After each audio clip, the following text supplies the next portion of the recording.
பாரதி தமிழ் கல்வி குடும்பங்கள் அனைவருக்கும் வணக்கம். சம்மர் ஃபன் முதல் கேள்விக்கு பதிலாக வந்துட்டுருக்கு. நிறைய பேர் போட்டிருக்கீங்க, வெரி குட். அடுத்த கேள்விக்கு தயாராகிட்டிங்களா? அடுத்த கேள்வி கொஞ்சம் குட்டி குழந்தைங்களுக்கு கொஞ்சம் கஷ்டமாக இருக்கும், அதனால் யார் முடியுமோ ட்ரை பண்ணுங்கள்.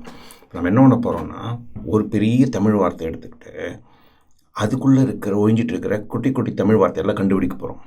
ஓகே, எவ்வளோ கண்டுபிடிச்சாலும் பரவாயில்ல, நீங்கள் ஒன்று கண்டுபிடிச்சா கூட போதும். என்ன கண்டுபிடிக்கிறீங்களோ அதை அதே மாதிரி இந்த இமெயிலுக்கு நீங்கள் போட்டு விடுங்க. அதுதான் சம்மர் ஃபன் கேள்வி நம்பர் 2. ஒரு எக்ஸாம்பிள், ஒரு உதாரணத்துக்கு நான் இப்போ ஒன்று காமிக்கிறேன். மொழிபெயர்ப்பாளர். மொழிபெயர்ப்பாளர்னால் டிரான்ஸ்லேட் பண்ணுறவங்க மொழிபெயர்ப்பாளர் அப்படின்னு தமிழில் சொல்லுவோம். இது கொஞ்சம் பெரிய வார்த்தையாக இருக்கு இல்லையா? ஸோ இது லெவல் 5, 6, 7, 8 உங்களுக்கெல்லாம் நல்லா தெரிஞ்சிருக்கும் அப்படின்னு நினைக்கிறேன். மொழிபெயர்ப்பாளர் இதுக்குள்ளே நிறையா வேர்ட்ஸ், நிறைய சொற்கள்லாம் ஒழிஞ்சிட்ருக்கு. அது என்னென்னு கண்டுபிடிப்போமா? ரொம்ப ஈஸி. மொழி, அது கண்டுபிடிச்சிட்டோம். பெயர் அப்படிங்கிறது ஒழிஞ்சிட்ருக்கு. அதுக்கப்புறம் கொஞ்சம் யோசிக்க வேண்டியதாக இருக்குது. பார் அப்படின்றது, ஓகே, அதையும் கண்டுபிடிச்சிட்டோம். இதே மாதிரி எவ்வளோ வார்த்தைகள் முடியுமோ அவ்வளோ வார்த்தைகள் நீங்கள் கண்டுபிடிச்சு எங்களுக்கு அனுப்ப போகிறீங்க.